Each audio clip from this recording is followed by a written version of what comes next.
Film अभिनेता दिलीप कुमार, बॉलीवुड के मशहूर ट्रेजेडी किंग दिलीप साहब का 98 साल की उम्र में निधन हो गया। उन्होंने मुंबई के अस्पताल में अंतिम सांस ली। दिलीप कुमार के निधन के बाद से बॉलीवुड देश में विदेश में उनके चाहने वालों के दिलों में शोक की लहर फैल गई है। उन्हें पिछले महीने में ही सांस संबंधित समस्याएं बनी हुई थी, जिनके चलते उन्हें मुंबई के हिंदुजा अस्पताल में भर्ती कराया गया था और यहीं पर दिलीप साहब ने बुधवार सुबह आखिरी सांस ली। दिलीप साहब के साथ उनकी पत्नी अभिनेत्री सायरा बानो उनकी आखिरी सांस तक साथ रही, भरपूर ख्याल किया उनका और अपने फैंस से उनके ठीक होने की लगातार दुआ भी करने की अपील कर रही थी। दिलीप कुमार का जन्म 11 दिसंबर 1922 को पाकिस्तान के पेशावर शहर में हुआ था।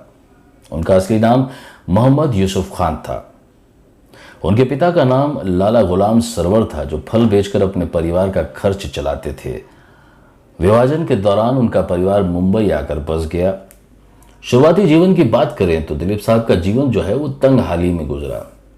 पिता के व्यापार में घाटा होने के कारण वो एक पुणे की कैंटीन में काम करने लगे थे और अपने पिता का कारोबार संभालते थे। वो ब्रिटिश आर्मी कैंट में लकड़ी से बनी कॉट सप्लाई करने के लिए हर दिन मुंबई के दादर जाते थे। एक दिन की बात है कि वो चर्चगेट स्टेशन पर लोकल ट्रेन का इंतजार कर रहे थे।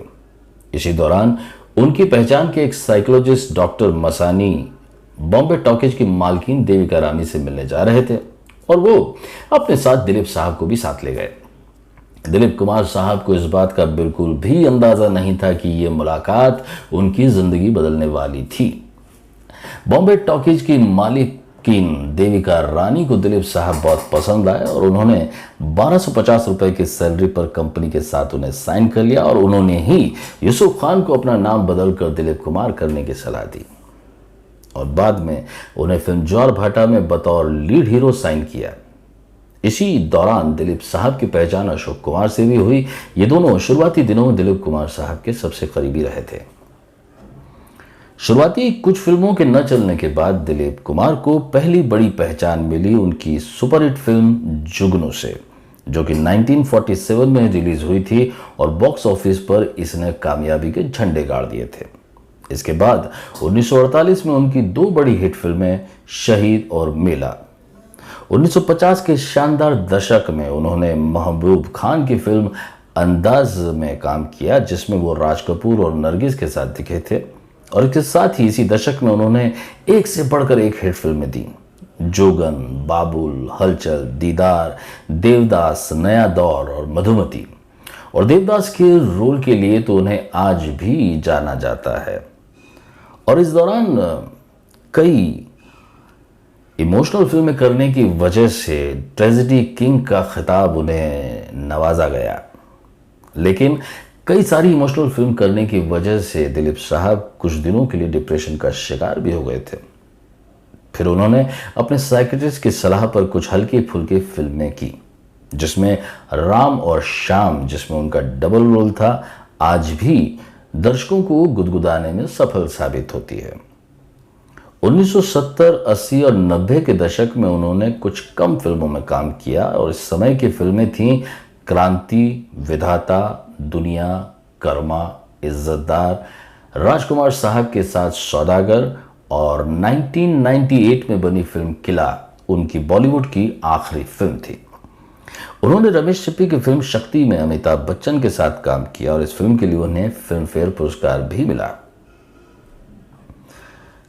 दिलीप कुमार फिल्म फेयर का बेस्ट एक्टर जीतने वाले पहले अभिनेता बने। यह उन्हें फिल्म दाग के लिए मिला था और उन्होंने अपने करियर में 8 बार बेस्ट एक्टर का फिल्म फेयर अवार्ड जीता है, जो अब तक का Guinness book of world record है। और फिलहाल इस लिस्ट में उनके बराबरी में सिर्फ शाहरुख खान साहब है। दिलीप कुमार साहब को साल 1991 में पद्म भूषण और 2015 में पद्म विभूषण से सम्मानित किया गया।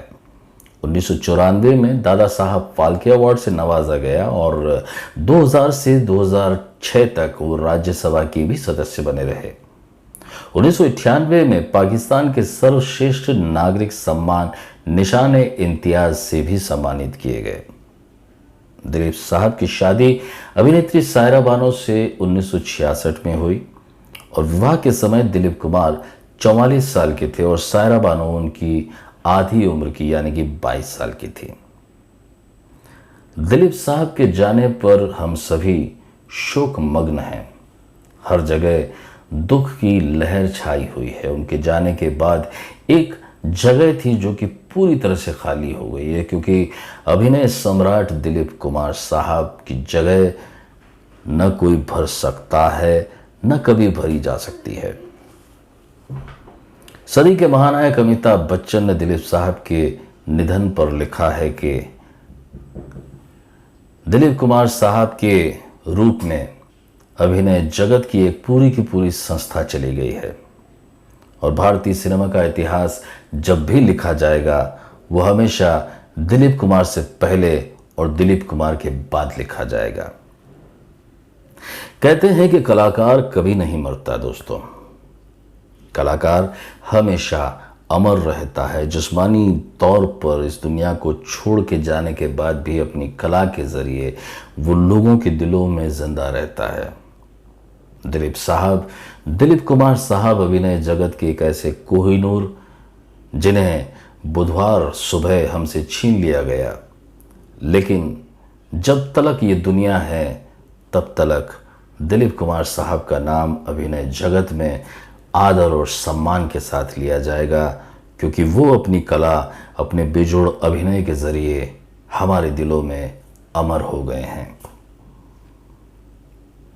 मेरी सभी फैंस से, सभी चाहने वालों से, भगवान से, अल्लाह ताला से यही दुआ है कि दिलीप साहब की आत्मा को शांति दे और उनके परिवार वालों को ये दुख सहन करने की शक्ति दे।